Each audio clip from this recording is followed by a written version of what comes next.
Today on Communicating Capital, we are exploring the role of storytelling and reputation as powerful forms of business value.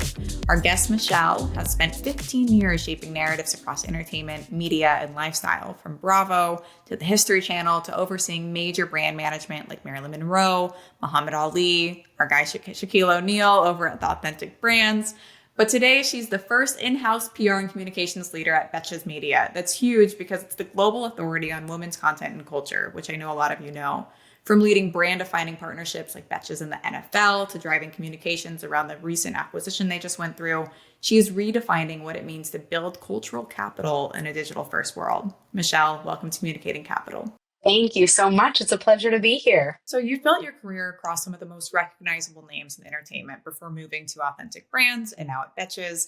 Can you walk us through what connects those experiences for you have really had and how they've shaped you into the communicator that you are today? Yes, I absolutely can. So kind of the running through line of my career has always been this passion for entertainment. Before I even knew I wanted to do PR, I knew I wanted to be in entertainment. I think my first kind of like career goal was I wanted to be like the female Ari Gold or like, an agent or a casting director. I was just in love with movies, and I'm the oldest of three girls. I'm not a Nepo baby. I'm going to age myself, but it was, like 2010, and I was trying to get an internship in entertainment, and I got an internship at a talent agency. Not easy. No, and a PR internship with Disney Theatrical Group, which is essentially the theater and Broadway arm of Disney. And I kept both, like a true early workaholic. I did both internships while working on the weekend in college. And as each day went on, I knew that, the agent stuff wasn't for me. And I just fell in love with PR so fast. It kind of took all of my interests and skill sets and bundled them together in such a way that, I didn't even realize what PR was. But I've always loved storytelling, and I've always been so passionate about entertainment. So just being at Disney that first year really kind of set me on that PR path. And I've had, a lot of amazing companies on my resume, and a lot of that's been, through networking and luck, but really my passion for entertainment was always there. Then came, learning PR, right? So I was really just hungry to get as much PR knowledge as possible. But the way that my career lined up was I ended up in-house, which I think that will set you on a different path than if you start in an agency. Right. So I, like I said, I always wanted to work in entertainment. I was passionate about movies, and I get this first job opportunity at the History Channel, which was, it's television, and I didn't know much about the industry, but I said, let's go, let's do it. And it happened to be around the same time as that golden age of TV, peak TV, if you will. Breaking Bad, Game of Thrones, these A-list actors were starting to migrate to the small screen. And it was such an amazing kind of cultural moment for the television industry that I just fell deeper in love with entertainment as a whole, whether that was movies or miniseries or TV, just in general. I just wanted to absorb as much as I humanly could. I stayed at History, and then I landed at Bravo, which was obviously a really fun job. And that's where I really learned to cut my teeth as an entertainment publicist with lots of different talent. And yeah, that entertainment through line had always stayed, but I realized in 2019 that the direction television was heading in might not be where I saw myself, in the future with streaming and just in general, like the job. There was not, my priorities became about growth. So I started looking for opportunities where I could grow and learn more as a publicist. And through my network, I landed at Authentic, and a whole new world was open to me there, where I was learning about the business side of entertainment. And that kind of opened up an entire new, storytelling. The way I told stories changed completely. And that's where I really matured as a PR professional.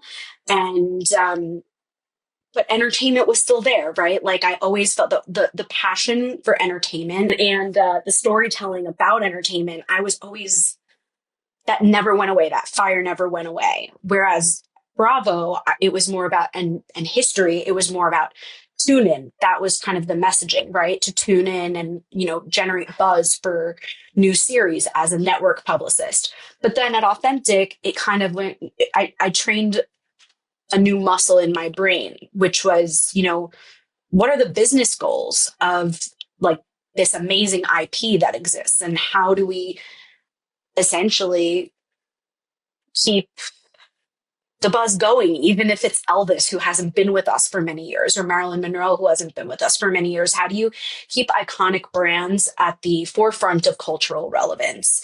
And again, I learned so much through my time there, working with dead celebrities, living celebrities, and media with Sports Illustrated, which again, each door kind of opened at each job, and my Rolodex of journalists started to widen because I wasn't limited to just television critics and entertainment writers. Now I had this whole Rolodex of business writers and media writers and lifestyle writers, and I realized that storytelling through entertainment doesn't have to necessarily be anchored in a studio or a television network.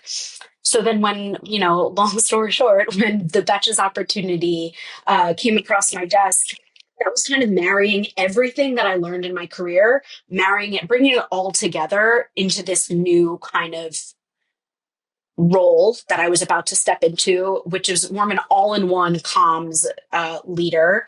And yeah, it's been a dream come true. I've always wanted to work at Betches, and now I get to have my love of storytelling and entertainment kind of repackaged in a different way where it always still feels new and nothing feels stale ever, essentially. You're so iconic. So just so everybody that's listening in knows, I met Michelle at Authentic while she was driving PR for Elvis, Muhammad Ali, Shaquille O'Neal, you name it, she was on it. And I never really knew anything about the entertainment side or really the branding side or the celebrity side because we're focused on corporate communications. And so I was so amazed by the work that she was doing and her Rolodex of writers and how she was working on media relations while also really owning the narrative of every single brand, every single celebrity, every product that wanted to put that brand name on it, which I thought was just mind-blowingly incredible. So now that you're at Betches, I know that it's more digital first, it's culture driven. How did your approach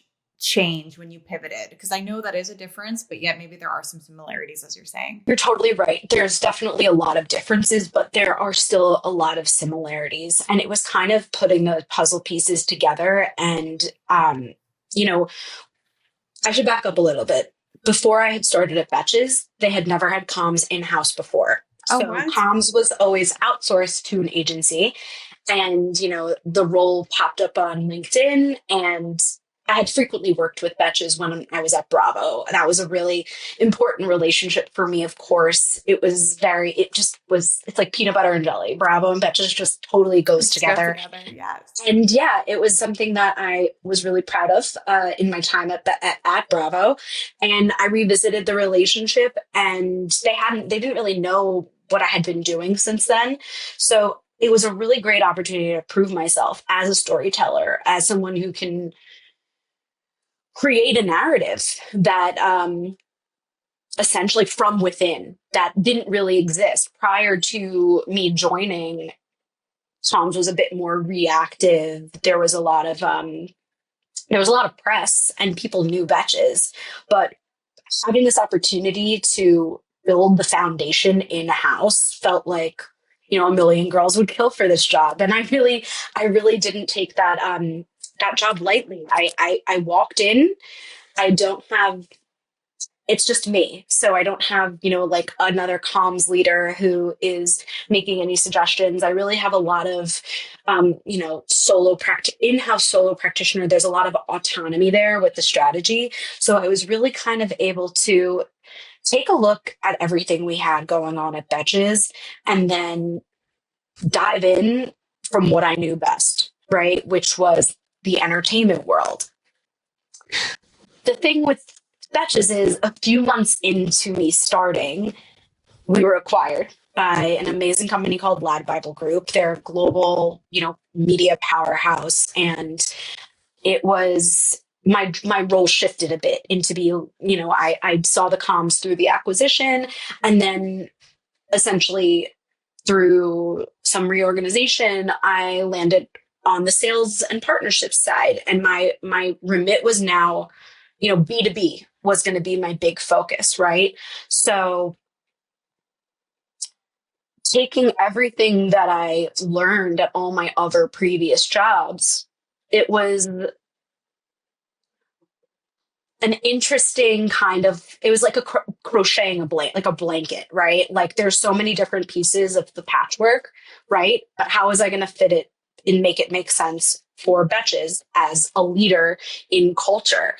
That looked a lot like a lot of honing media relations, talking to reporters when I had nothing to offer them, learning how Betches could help them and tell, like, what stories are they looking to tell? Because with Betches, there's so many different ways you can go. There's so many different storytelling narratives, right? This is a bootstrapped female founder business, of course.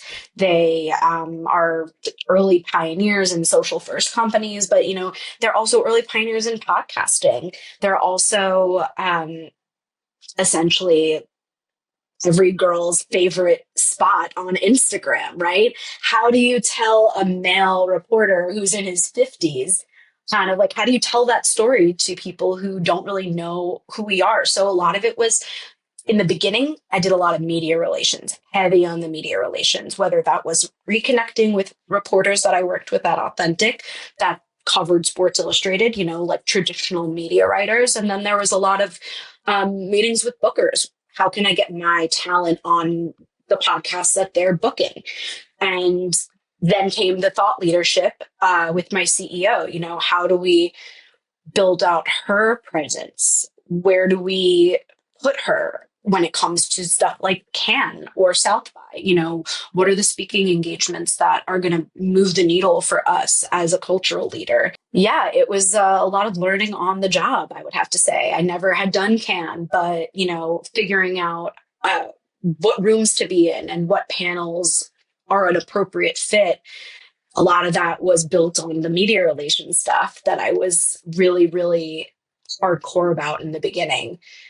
I think that was probably the basis of my success here, was reinforcing media relations in a way that was not just, oh, I have a story to tell you, I want to pitch you a story. It was really about deepening the pre-existing relationships and the new ones, and hearing about what they were writing about and how we fit into that narrative.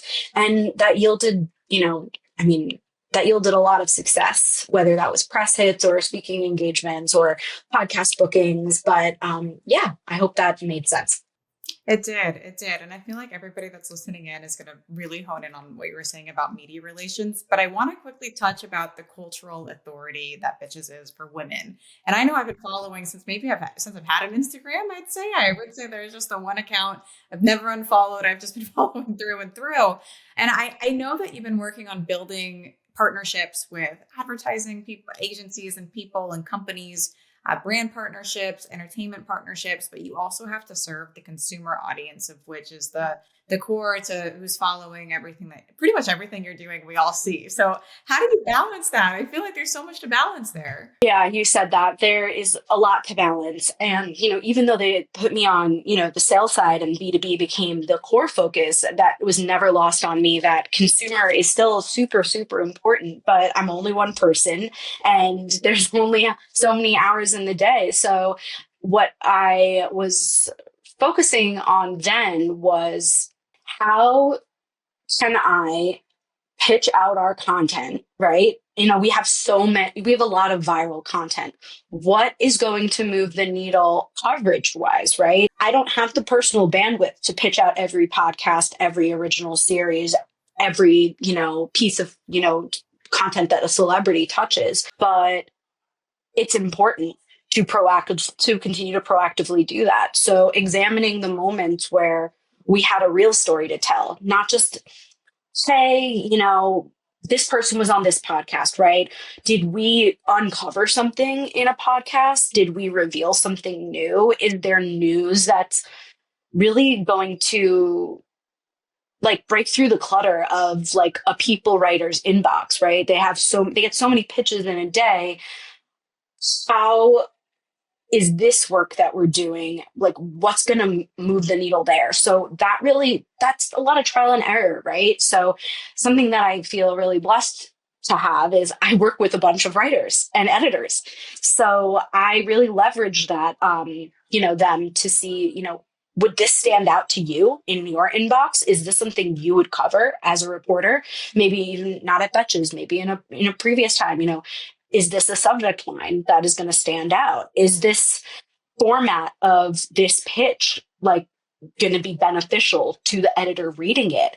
And that looked a bit like, if we had a big celebrity on a podcast and they shared some exciting news, timing to the launch, putting out a pitch to make sure it was on folks' radar, or, something that was already going viral a little bit on our end. For example, we have an awesome series called How Online Are You? And one of the first celebrities that participated in this kind of, very fun quiz of like literally how online are you was Joey, the Bachelor, during his time as the Bachelor.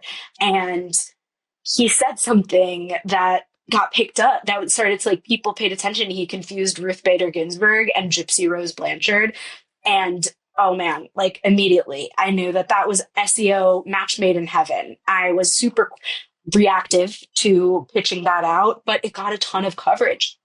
If we have an exclusive for web with, we had a web exclusive with JoJo C, one of JoJo Siwa's exes, right? And, ensuring that is on editors' radar for consideration is so important. And I really always try to make sure that I'm putting it on their radar, right? Like I'm not of the mindset of begging for coverage. If it's meaningful and they want it, they'll take it. So I try to be really sparing about which pieces of content that I push out like that, right? Like you're not always going to have a headline from one podcast episode. So it really is about kind of listening to my own instincts as a publicist, leveraging the team around me that are like, editors and reporters who get hundreds of pitches themselves a day.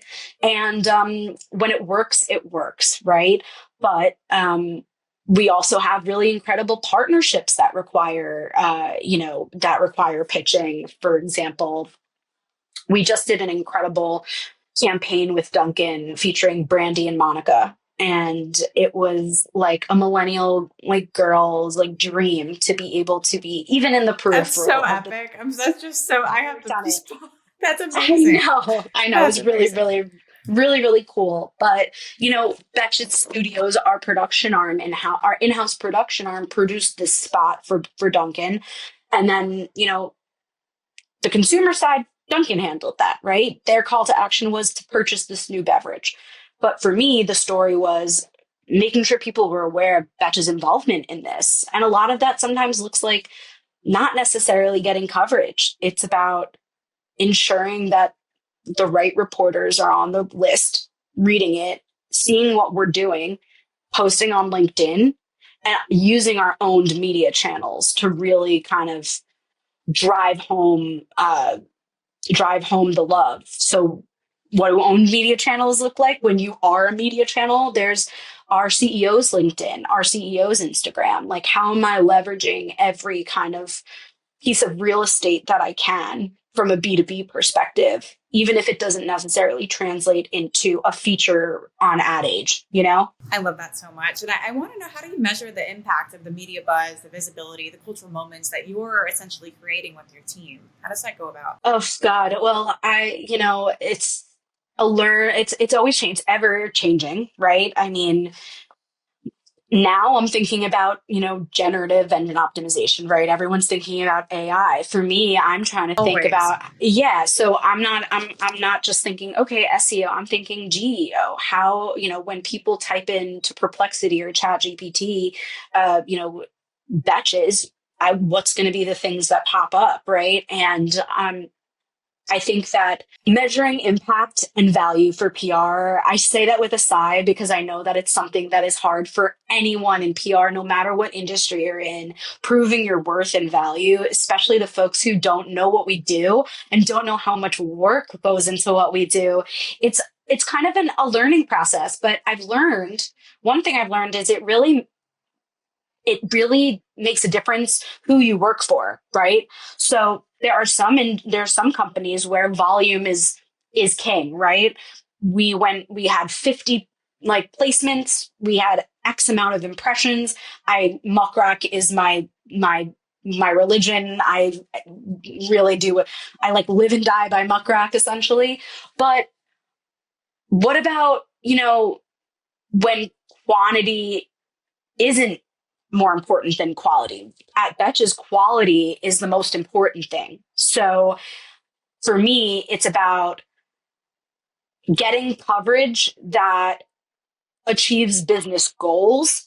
And that doesn't necessarily mean a million placements. That might mean one really solid story that ends up getting picked up elsewhere. Like, for example, we announced a partnership with the NFL last year. We became the exclusive women's media partner for the NFL. So amazing. I know, right? It was really cool. It was huge. But we launched, so that's a perfect example, right? We launched Betches Sports. We brought it into market. I did an interview with a culture writer. He's wonderful, Scott Nover. He covers media, he covers culture. Shout out to Scott. And he interviewed my CEO about, Betches Sports and what we were bringing to the table, which was really the story there was we're not women's sports. This is sports for women. This is, redefining the fan experience for women and giving them a place that feels like how they speak to their friends when they're talking about stuff like sports. Not just women's sports, not just NFL, any sports, whether that's the Olympics or the US Open or the World Cup. And, that press caught the attention of the NFL. And by the end of the year, they tapped us as an exclusive women's media partner. And, that made real waves. That was something that, people, their ears perked up and their eyes opened up a little bit. And it felt like, I hate to say it like this, but it was like the vibes, right? I didn't measure the impact on like the impressions. I didn't measure how many press hits I got, seeing where we were popping up just from people who heard the news, to me was, I mean, you can only hope for that kind of cultural impact on, an announcement that you make. And it wasn't really about, wasn't really like, I pitched, I worked with the NFL team, but like I worked with going back to the media relations, I went back to a really strong friendly who I go to when I feel like we have a great story to tell for him. And he bit. It didn't take a lot. It was one of those things where a lot of that background legwork kind of did the work for me. And then it worked out timing wise and people paid attention to it. So when I see Betch's name popping up on, sites that would maybe not have ever answered my email if I tried, it's exciting. Absolutely. And it just shows the power of PR and the power of media relations, which is 10 times over. That's what we say here too at Elevate where I work. It's always media relations, building up those relationships, because you never know what company you're going to have. You never know if the NFL initiative is going to drop right in front of you, but you've already built all of the amazing groundwork ahead of time you already laid in order for that to happen. So I'm just over the moon for you for that. That was amazing. It was definitely a really cool moment. And it was a moment where, I had folks reaching out to me saying that's really, really cool. But I think something that I've really learned at Betches when it comes to impact is quality over quantity. And something I always knew, but coming from places like Authentic, where, Shaq is in the news every single day. Right. Shaq is in the news if he sneezes a little crooked, It's so right? true. He's amazing, by the way. Your work with him was amazing. So with regard to all of the products that you were working on and his brand in general, I mean, we think he's amazing. I mean, obviously he's an amazing guy, but it's also the team that's around him, which is you. Used to be. I mean, the team is still wonderful over there. And, Shaq is an incredible, I mean, he is like a planet, right? Like he's his own cinematic universe. But that, begs the question, okay, well, what's a meaningful story to tell? How are we gonna, I believe we worked on a story, like I worked on a story when we were working together with, it was Men's Health. And it was important to ensure that like we had some brand partners were mentioned in the story. It wasn't really a story about one specific partner, but finding the moments to tell the story authentically and not a plug and play or a press release on the wire was really those were like the home runs for me. Or like Neil Lane, who I worked on his business the same way I worked on Shaq's business at Authentic. And for Neil Lane, it's like, okay, Neil is known as this guy he does the rings on The Bachelor. What about the story around that? He's so much more than just Neil Lane from The Bachelor, right? How do we tell the story without The Bachelor anchoring it? And those were really fun challenges that, as a publicist, I don't know. I don't know about you, but for me, it's not that I get bored quickly, but like there's something to be said about a hit you really had to earn, that you talked to you tapped the writer, they responded to you, the execution happens the exact way you envisioned it in your head. Those are some of those are just the best stories that I've told. Yeah. That's when you cheers to yourself and you're like, this is why I do the job. This is why Yes. I do the job. I love that so much. Totally. It's so rewarding. It is. And I'm loving seeing the people that are around us now too, because I know that you've had different people that you've mentored, different junior staff level too, that I'm sure are now succeeding in the way that you were in the past. And there's nothing better than seeing them get their hit as well. So then they get that media hit and you're like, you're so proud of them. And you're just like, this is so amazing. It really was. I don't have anyone on a team here. Like no one reports to me, but like, yeah, at Authentic, like mentoring younger junior PR girlies it was really, really rewarding. And I always had really great mentors in my career where they really let me kind of like take the reins and learn and pitch and that's how you learn, is doing it. So seeing the younger gals feel rewarded was always it felt really good. I love it. It's paying it forward. And I'm going to switch a little bit to talk more about communications as capital, because in corporate comms, we often talk about reputation as a form of capital. In your world, in the entertainment world, which I don't know too much of, other than following you and your work and working with you before, there's like this measure of cultural authority and audience engagement. How do you define capital in your own communications? Like, what is it to you? Oh, that's such a great question, and something that is really part of, like, it's really the heart of the storytelling I'm trying to do at Betches, right? So using Betches as an example, right?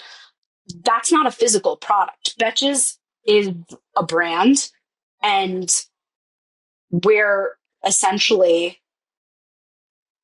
it's my job to position us as the cultural authority that you and I both know that Betches is, but on the world macro stage, right? So what is the cultural kind of, the culture economy? What does that look like? I would say it looks like attention. Looks like the market share of, attention across not just one platform, across all different platforms, right? There's a difference between starting the conversation and jumping in on a conversation. right? And driving the conversation is what makes someone a cultural leader versus, you know, jumping on a bandwagon. Even like newsjacking to me is a little bit kind of, it's not really a strategy that I like to take, because to me, fitting our story into like the larger zeitgeist isn't it about kind of hopping on someone else's bandwagon. It's pushing forth your own bandwagon, right? So we see it with Taylor Swift, right? Taylor essentially has this, amazing brand, right? Where when she says jump, everyone else tries to capitalize on it and say like how high, whether that's like a Duncan or Figs that does like the scrubs. I saw them commenting on the engagement. Just any way that you can like jump in on a narrative. To me, it really doesn't always land. But with Betches, part of the secret sauce that gives that cultural impact is the unique point of view and the brand voice that we're known for. So having a POV, I think, is really important in driving culture and being like culturally wealthy, I would say, right? If we're talking about communications as capital, I would say cultural credibility um, is something that you really can't engineer. Part of it is having a really strong brand and a really strong point of view, and then leveraging that point of view in the right moments for storytelling. So like with Betches Sports, right? Our point of view was something that was filling a white space in the sports media ecosystem. So it's not really about following something. It's about creating your own space in a pre-existing in a pre-existing universe, and like really like wedging yourself in there. And then you need the really good content, right? Like you need to have the content to back it up. So in today's day and age, we see like, the creator economy has really like bled into like the celebrity, like Hollywood and creator economy has really kind of, the lines are blurring more and more together, right? So for Betches, we meet at that intersection. So having a strong brand voice and a real point of view that's not just following the crowd, I would say is a cornerstone of that cultural credibility. I love that so much, because I'm going to just say, I feel like we could apply what you're saying also in the business world, because a lot of times if one company does something, or if they launch a new product, or Elon Musk is saying, hey, we're going to use humanoids in this robot, it's like, okay, well, he just said this, so let's go ahead and jump on his bandwagon, when of course we should already have these messages laid out for our clients that are in the space. Exactly. And sometimes that looks like advising your clients not to do something, right? Sometimes you don't want to be known for something. Essentially, like you don't want to put your POV on something that might make you known for something worse, right? I don't know if that's like the most like professional way of saying it, but sometimes it's about not commenting, right? Same with sports with Betches, right? Betches never had a POV on sports. It was not something that felt like it fit into the ecosystem. But ultimately, over time, we realized that it wasn't about fitting in with the sports media ecosystem. It was creating our own community in the way we do, in doing what we do best, which is entertainment through humor. And that can be applied to every season of life, every interest. And yeah, I think it just speaks to, you see what resonates, right? You see what you can see what resonates in the culture. Anyone can call themselves a media company. Anyone can make funny memes. Anyone can have a podcast. Anyone can essentially go become a reality TV star, right? But maintaining that cultural relevance is not something that everyone can do. But having your point of view having your unique point of view and your brand POV and a really strong IP can be a win. It's just a winning recipe. Just so lucky to have you. I'm just going to say that now, but of course we'll talk a little bit more about it. But I want to talk more about the future and advice that you might have for other people. So you know this better than I. PR has shifted from red carpets and press tours to going viral on TikTok or on Instagram, influencer partnerships. Where do you see the future of PR for entertainment as well as lifestyle brands, since you have a lot of experience there? Oh my goodness. I love that question so much. I just see the merging of all these big cultural, like between entertainment, media, sports, fashion. All of these used to be its own individual kind of industries, but now we're seeing more and more that you can really like meet at the intersection of multiple industries, and you can succeed by speaking to people in different unique ways. When it comes to the future of our industry, I think that celebrity partnerships are going to and creator partnerships are going to continue to be really critical to brand storytelling.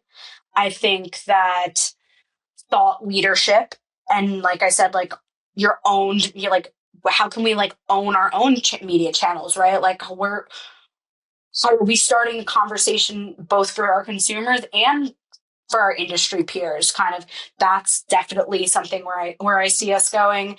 And yeah, like back to AI, how is comms going to play, like what role does this comms play in this new AI world? And it's looking more and more like comms is not just a nice bonus, but it's going to be critical to your operation if you want to succeed in a post AI world. Like, you want a human telling the stories so that generative, robots are telling the story the way you want it told. Because Exactly. yeah, I mean, like, you see more and more that like press hits are where these AI, systems are pulling from. And so your storytelling needs to continue to be so airtight. And again, I think it's going to continue to be quality over quantity. I think that, our attention spans are so short. Even the shelf life of something viral, I think, like, if you think back to like back when Ellen had her show, right? And there were people like the Walmart Yodel kid. He probably Yeah. didn't. I think he probably had like 100,000 views on something. You know what I mean? Like, viral means something completely different now. And so, how do you make sure that you're not just going viral? Like, how do you make sure that you're building an audience that sticks around and pays attention to what you have to say?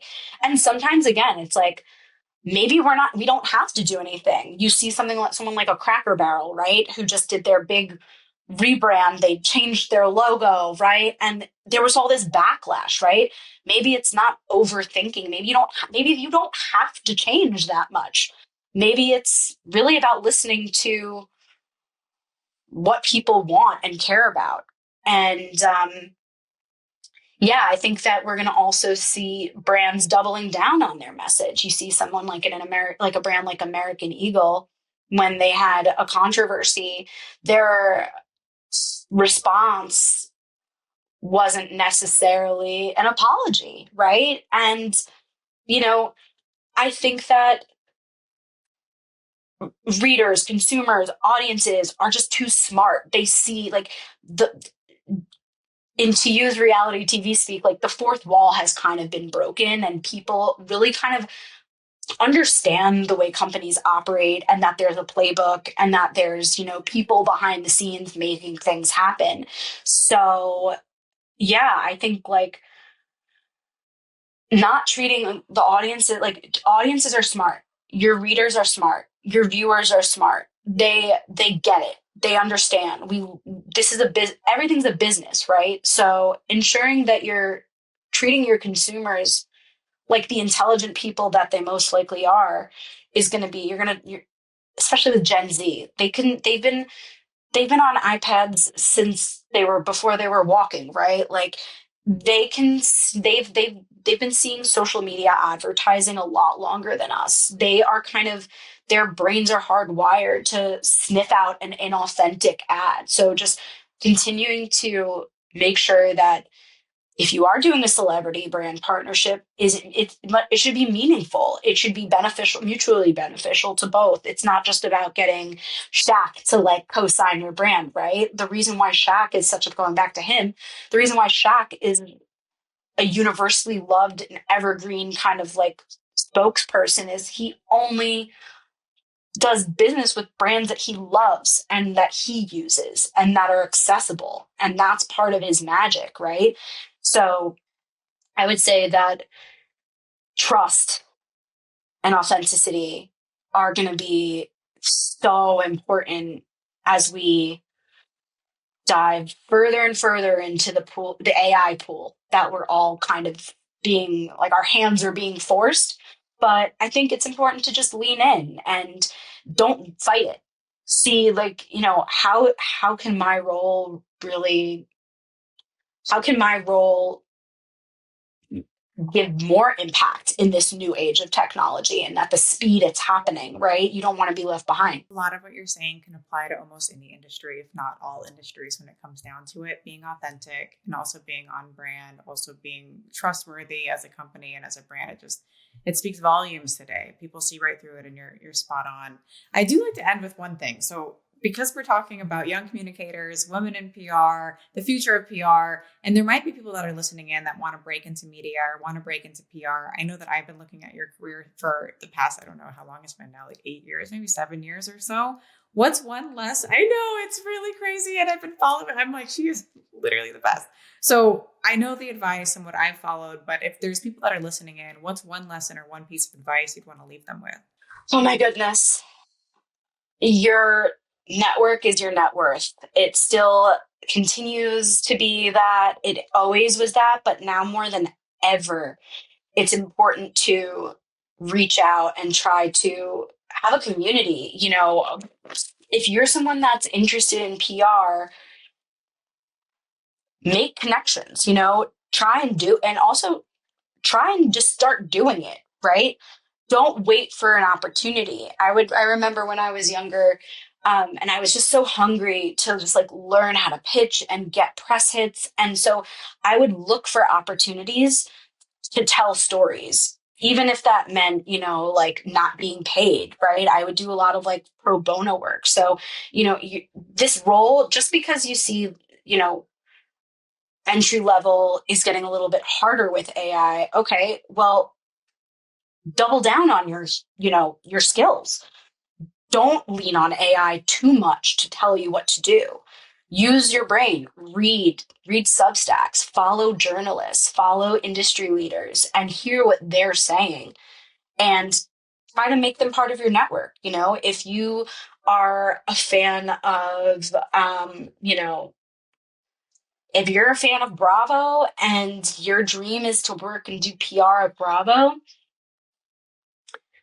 don't just simply slide into someone's LinkedIn inbox, right? That might have been advice that you would give 10 years ago. Try and follow that person across platforms, right? Follow them on Instagram, follow them not just on LinkedIn. Try and pay attention to the work they're doing. I would say flattery gets you everywhere with someone like me. If you tell me, like, I read this amazing story you worked on, I would say, like, oh my God, this person doesn't just want my time because They're they doing love their homework. Betches. Yes, the homework is so much more important now, right?